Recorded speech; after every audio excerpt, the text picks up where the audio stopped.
Hoi, ik ben Annika van Zelm, ik ben 12 jaar en ik doe gewoon reetrieden en skilerie. Ik vind het skilerie en het reetrieden zo leuk, omdat toen ik liet werd, ik altijd al aan het skilerie en het reetrieden. En het is gewoon heel gezellig hier.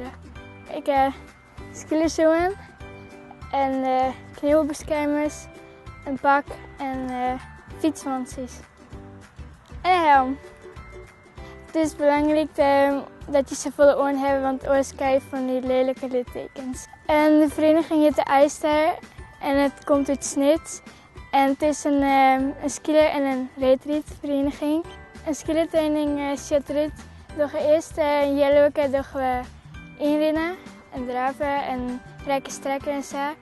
En dan doen we nog een uur skieren en beginnen we altijd maar inrennen en dan hebben we nog wat oefeningen en dan eindig je maar het uitreden. Ik heb zelf een keer wat wonen, want ik heb medailles en bekers. Het is heel gezellig. We hebben leuk groepen en we rijden in Tialf. Ik weet eigenlijk niet wat leuker is. Ik vind beide even leuk. En zomers heb ik al zin om te reetrieden en winters heb ik zin om te skiën. Het grootste verschil tussen reetrieden en skiën is dat je skiën buiten doet op hielm en reetrieden doe je binnen op ijzers.